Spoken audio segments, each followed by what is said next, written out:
In this video, we're talking about why this chart at this point is the most important for you to be looking at in the markets right now. We'll also be talking about our technical analysis levels for gold, silver, Bitcoin, SP500, Nasdaq, and more. It's been a wild ride for commodities over the last couple of days, and luckily, us as a community predicted that some of these things would happen. Where to next for gold? Stay tuned. All right, guys, well, as we like to do on this channel, let's take a quick look around the markets to see what was happening over the last 24 hours. And I think it instantly becomes clear that it was a mixed bag. Check out this. We had Disney down, you had Google up, but you had Microsoft down. Some tech was up, some tech was down. Really, all that was clear was that energy was popular through the sessions. When we go and take a look at the actual indices, you'll see it here. IWM eked out a slight positive gain. Everything else was down. Nasdaq came strong near the end of the day after having a lackluster session throughout the morning. When we take a look at the sectors, you'll notice, of course, energy out in the lead, followed by materials, and then the rest kind of in the bunch of a pack across the board. Energy still just getting ready for another breakout. We'll talk about oil in a few moments, and it's just getting started. It could be for another large move here on the oil stocks. Remember, they've been lacking and also behind the rest of the market. Beats rate for Q1 now sitting at 78%, much worse than it was. 557 beats with misses 432. We've been following this on the channel, but I think it means less now that we've seen some of the biggest companies come out with their earnings so far. Dollar index yesterday, we've trapped this thing pretty well. We've got our support down here at this 90 level flat. If it closes below here, we know where it goes next, 88.9. If this happens, of course, big pressure going to be put on things like silver and gold towards the bullish side. Could also help crypto as well at the same time.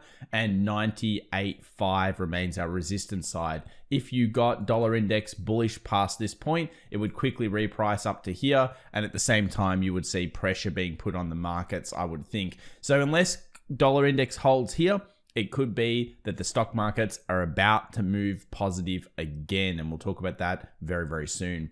Gold, look at the breakout, guys. Amazing stuff. We pretty much completely got this correct on the channel. We predicted that the market movement would be up to the 1874-75 area. Well done, community. You guys did great here. Here is the resistance, 1874. I'll give you a clap because it's pretty damn amazing. And silver bulls, it's just getting better. It's just getting better as we go along here, guys. Resistance, resistance, tap for the first time. A lot of day traders would have been here. And look at the quick reprice here. Look how fast this reprice happened. It didn't take long. We had an 8 hour, an 8 hour, an 8 hour, an 8 hour, and it was all over. And in fact, it mostly happened through the Monday session. Phenomenal stuff. Gold bulls in control. Resistance met. Possibly now we see a little bit of sideways action. I mean, if it keeps going, that's even better because, of course, 1900 and the next zones come up. But at this stage, I would think usually there's some resistance around this area. Where's our eventual goal on gold? 1960, guys. This is the eventual goal. You know that this resistance has been peaky. And at the same time, when we look at silver, which we'll do right now, you'll see how they kind of line up together. So I think silver stackers would be even happier with the trade. We spoke about on the weekend how we dissected this one live in the Friday session. We talked about this zone here being the catalyst for a much larger move. Yesterday, we asked the community, and you guys have been listening heavily during the live session 1.5 hours early before New York Open. I was so excited to see so many people get it correct. We were talking about the coil here. We were talking about when it goes above this high, it is going to smash this previous resistance, and it is also going to smash the 28 zone, which is the resistance itself, and it did so. It just obliterated them all. A great lesson in algo trading and how it works, and also taking out stop losses, price action, psychology. What else do you want us to say? What gets more exciting here for silver, though, is that we are about to potentially see something we have not seen all the way through this crisis period, and that is silver may be holding a weekly above 28. We have never seen this.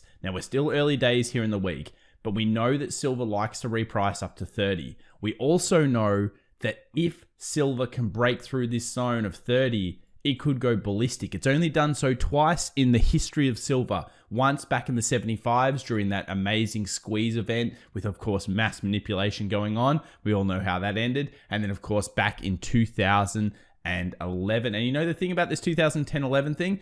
It happened out of course, a crisis or crash. What's happening right now? Massive demand. Even the big shorts that are put on here, and some people are calling it the silver squeeze here, guys.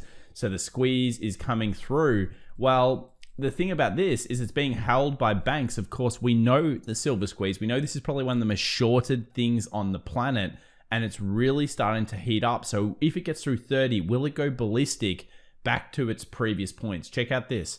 Oh, wow. Look how crazy it went in that massive, massive, massive super boom. But of course, then it had the blow off, and it did everything that you expect out of a super boom, which is a monstrous move well away from the moving average, blown off by smashing itself like 20-30% in a few days, coming back up, trying to retest, and then of course failing, and it's all over. Be careful, silver bulls. At some point, when we get these kind of hyper moves, you will see hyper busts, and you don't really want to be holding it through that time, because as many long-term silver holders would know, you can get stuck in this metal for a very, very long time.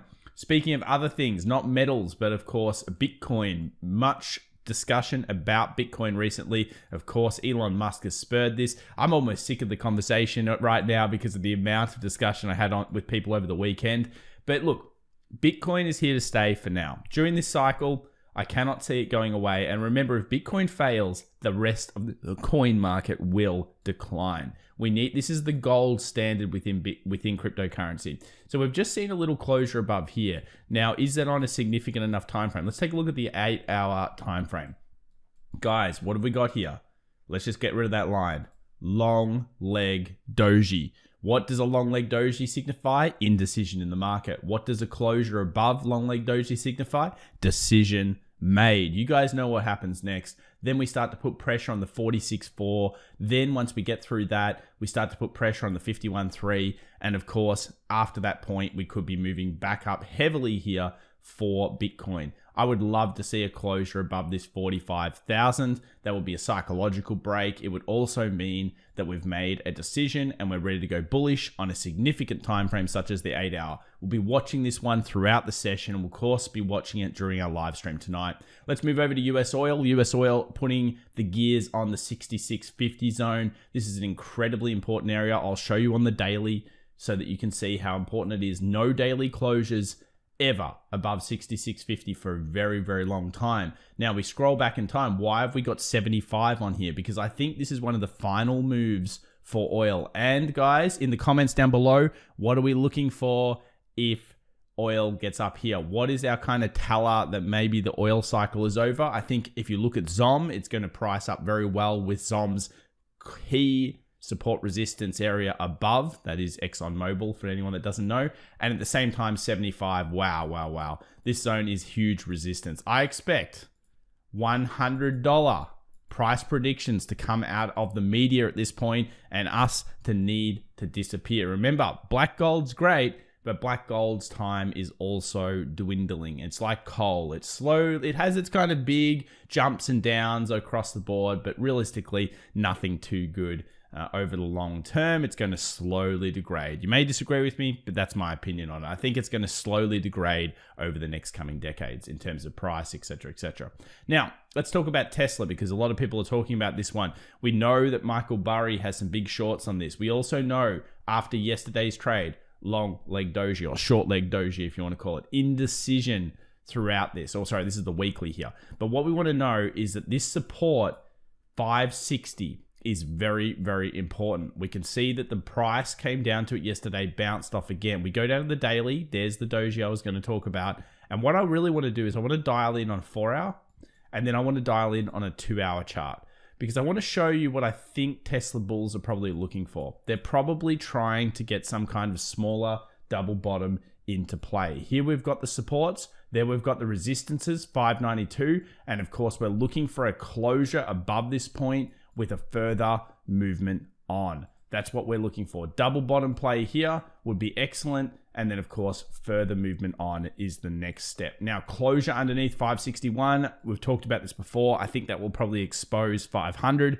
if not 450 on Tesla. And you can see the 450 support right through the price action down here. That's really where we're looking. Let's now make a move over to AMC. A lot of discussion going on here. I saw aftermarket was up heavily. Let's see if it can get above there. $14.30. This $14 price tag is very, very tough for it. Of course, if it closes above here, it could send some serious movement back up to the $18, $19, maybe even $20 range. And that's the thing. I mean, most people are going every $2 increments, so 16, 18, 20. I think it's looking all right here right now. Of course, it's a gambling kind of stock, but the squeeze is going on in silver and the squeeze is going on in AMC as of the time of this recording. Even GME's come back 180 at the time of this recording. Let's move over to the markets. US 100 sold off a little bit yesterday. 13,400 remains the key point. Support, resistance, closure above will be very, very significant.